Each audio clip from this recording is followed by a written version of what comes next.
এবং যে কারণে আমার মনে হয় একটা পজিটিভ এফেক্ট আসছে।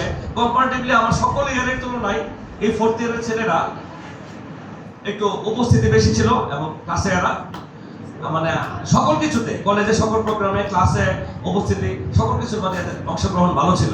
হয়তো বকার জন্য হোক আর যেমনি হোক, হয়তো তোমরা এমনি ভালো। আচ্ছা, যাই হোক, যেটা বলছি, এই দীর্ঘদিনের এই বকাবকির জন্য যদি কারো মনে কষ্ট থাকে, এগুলো তোমরা রাখবা না। কারণ হলো ব্যক্তিগত আক্রোশে কাউকে কখনোই বকি নাই।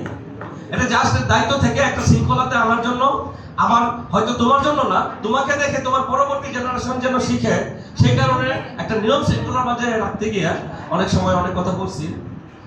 আর তোমাদের এই শেষের দিকে যে কথাগুলি, এখন তো লেখাপড়া শেষ, কর্মজীবনে চলে যাবা। সংক্ষেপে একটা কথা বলি, খুব ছোট জিনিস চাইলে নিতেই পারো, কিন্তু টার্গেট যদি বড় কিছু থাকে, এই বড় টার্গেটে যাওয়ার পথে ছোটখাটো অনেক প্রলোভন, অনেক লোভ তোমার সামনে আসতে পারে। কিন্তু তুমি যদি ওইসবে তোমার বিভ্রান্ত হও, ওইসবের দিকে মনোযোগ দাও, তাহলে তুমি যে জিনিসটাকে টার্গেট করছো, তোমার লক্ষ্যবস্তু যেটা, সেই জায়গায় তুমি যাইতে পারবে না। ধরো তুমি এখান থেকে চিটাগাং যাবা, কক্সবাজার যাবা, তোমার একটা উদ্দেশ্য আছে, সমুদ্রে গিয়ে নামবা।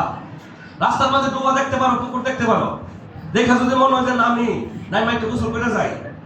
আরেক জায়গায় যদি মনে করো পাহাড় দেখো, আরেক জায়গায় যদি বানর দেখো আর ভাল্লুক দেখো, এগুলি দেখে যদি তুমি বিভ্রান্ত হও, তাহলে এমনও হতে পারে তুমি তোমার জায়গা মতো পৌঁছাতে পারলা না। তো যারা বড় কিছু আশা করো, একটু ধৈর্য ধরো। আমাদের একটা পবিত্র বাণী আছে, নিশ্চয়ই আল্লাহ ধৈর্যশীলদের সাথে আছেন, এবং এটা প্রমাণিত সত্য যে যারা ধৈর্য ধরে তারা পুরস্কার পায়।